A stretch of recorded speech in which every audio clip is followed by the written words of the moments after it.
Yes आ रही है। बिस्मिल्लाहिर्रहमानिर्रहीम। Sharmano, rule number 78. And today my topic of discussion is ordinary derivative of vector valued function that is assigned by our respected ma'am Nida Ibrar. सबसे पहले ये content है जो आज हम डिस्कस करेंगे। सबसे पहले डेफिनेशन है लिमिट और उसकी continuity, next derivative, graph, physical interpretation, example और नेक्स्ट उसके applications. First of all definition of vector value function है। तो अगर हम उसे सबसे पहले 3D स्पेस में अगर उसको डिफाइन करें तो इसकी ये फॉर्म बनती है जिसके नेक्स्ट उसके F T, G T and H T ये इसके कंपोनेंट फंक्शन है और साथ में स्पेस कंपोनेंट इसके हैं। अगर 2D स्पेस में हम इसके करें तो इसके हमारे पास फॉर्म बनती है R T is equal to F T और साथ में आई प्लस जी टी और जे। नेक्स्ट है इसकी limit and continuity of vector valued function. अगर हम सपोज करें कि आर टी इक्वल है, इसके जो आगे नेक्स्ट कुछ भी डिस्कस किया है, स्टार्ट करो नेक्स्ट या फिर स्टूडेंट आना देख ले 2 मिनट देख ले, अगर आ जाती है तो आप कर दी।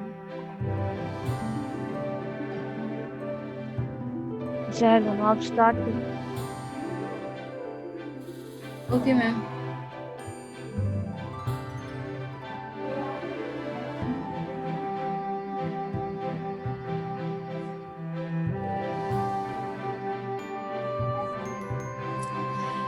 नेक्स्ट हमारे पास इसकी है limit and continuity of vector valued function.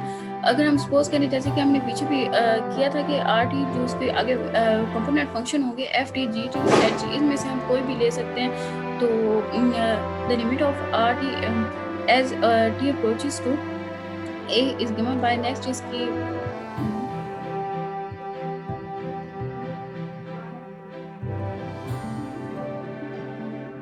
तो हमारे पास इसकी ये फॉर्म आती है। अगर हम इसकी लिमिट पुट करें, limit T approaches A F T, मतलब यहाँ कोई भी हम फंक्शन कंपोनेंट फंक्शन ले सकते हैं और साथ में उसकी लिमिट पुट करके टी जो होगा वो अप्रोच टू ए होगा। नेक्स्ट उसकी है continuity, the vector valued function R T is continuous at T is equal to a. अगर हमारे पास यहाँ टी अप्रोच टू ए होगा तो हमारे पास जो वैल्यू आएगी यहाँ वो हमारे कंटिन्यूअस होगी। नेक्स्ट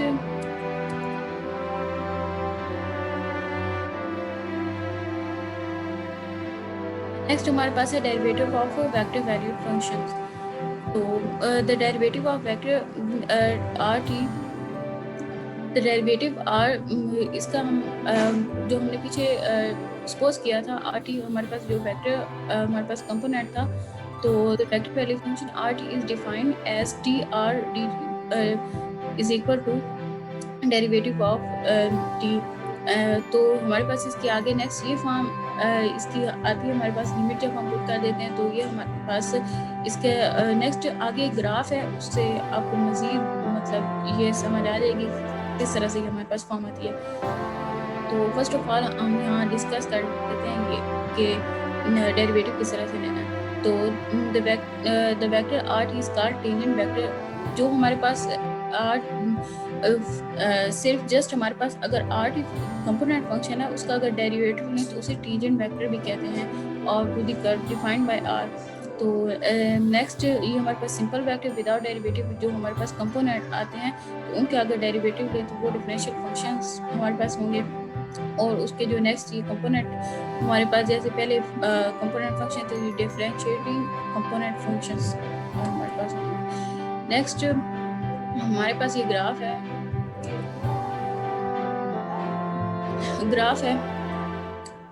वो थोड़ा डिस्कस कर लेते हैं।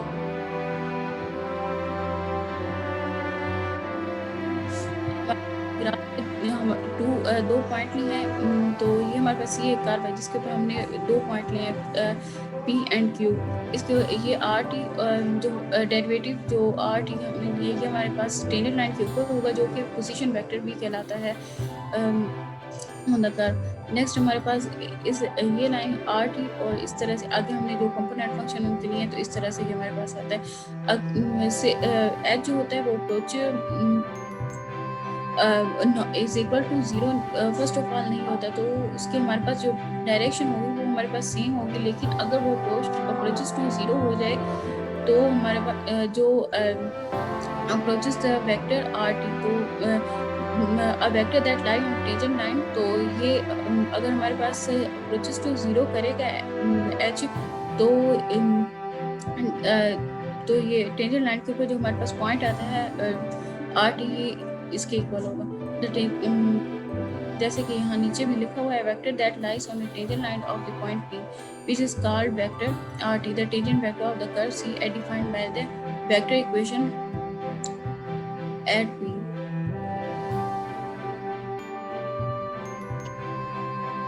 नेक्स्ट इसकी फिजिकल इंटरप्रिटेशन है। if RT represented the position of the particle, the derivative of the velocity of it, तो velocity को फाइंड करने के लिए हम इसे यहाँ यूज़ करते हैं। हमारे पास यहाँ RT जो होगा वो as a position of the particle और नीचे उसका टाइम है, तो ये हमारे पास आ जाते हैं वेलोसिटी ऑफ पार्टिकल। इस फॉर्मूले से हम मतलब कोई भी किसी भी वेलोसिटी फाइंड कर सकते हैं। नेक्स्ट है the speed of the particle is the magnitude of the velocity vector, तो मैग्नीट्यूड भी फाइंड करने के लिए हम यहाँ यूज़ करते हैं, जिसमें हम इसके रूट ऑफ एफ टी उसके ये नेक्स्ट उसके जो मतलब कंपोनेंट फंक्शन है उनका अगर हम स्केल लें और अंडर रूट, तो हमारे पास magnitude of the velocity vector आ जाएगा। नेक्स्ट है इसी तरह से हम डेरिवेटिव ऑफ वेलोसिटी लेंगे तो हमारे पास एक्सीलरेशन आ जाएगी, जो नेक्स्ट यहाँ फार्मूला शो होगा।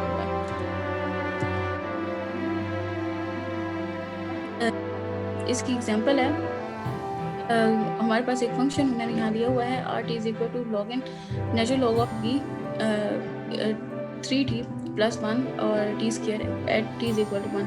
तो यहाँ हमने उसके साथ फर्स्ट ऑफ ऑल हमने उनका डेरिवेटिव लिया है, तो नेचुरल लॉग ऑफ टी का 1/t और 3t + 1 का यहाँ 3 हमारे पास आ गया और टी स्क्वायर का 2t। तो अगर उन्होंने यहाँ हमें बताया at T is equal to 1, T की वैल्यू में हमें यहाँ मौजूद है, तो उसे हमारे पास आगे है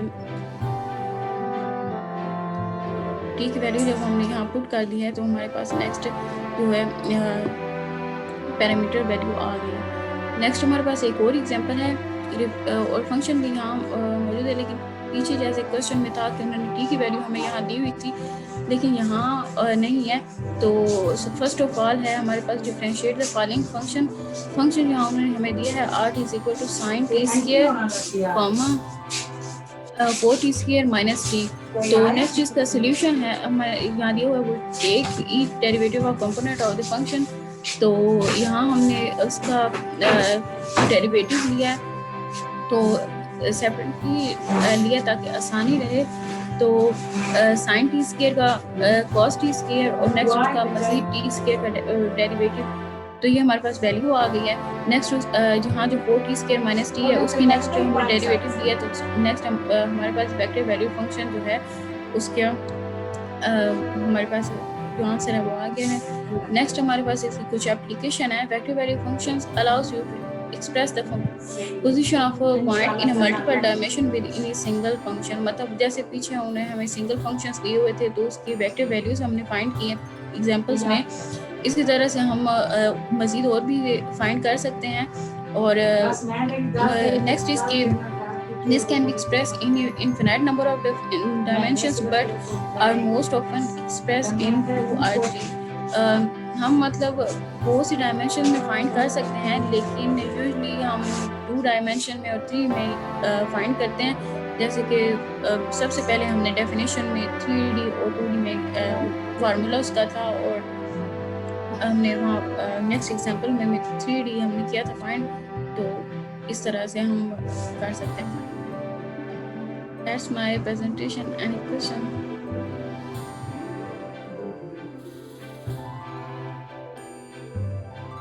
ऑर्डनरी डेरिवेटिव और डिफरेंशियल, ग्रेडियंट और डेरिवेटिव में क्या डिफरेंस है? हम ग्रेडियंट फाइंड आउट करते हैं और डेरिवेटिव स्पेसिफाइड वेक्टर, इन दोनों में डिफरेंस क्या होगा? मैम आपने क्या बात की है, दोबारा एक बार बताएं। ग्रेडियंट है, ग्रेडियंट एंड डेरिवेटिव हम दोनों फाइंड आउट करते हैं वेक्टर का, तो इन दोनों में डिफरेंस क्या होगा? मैम हम जो ग्रेडियंट होता है उसमें हम मतलब स्लोप फाइंड करते हैं, तो इसी वजह से और डेरिवेटिव जो होता है वो उसमें हम डायरेक्शन भी फाइंड कर सकते हैं, स्पेसिफाइड डायरेक्शन होती है। ग्रेडियंट में तो हम एंगल वगैरह या फिर स्लोप हम फाइंड करते हैं, तो इसी तरह से। नेक्स्ट आते, ठीक है नेक्स्ट आते।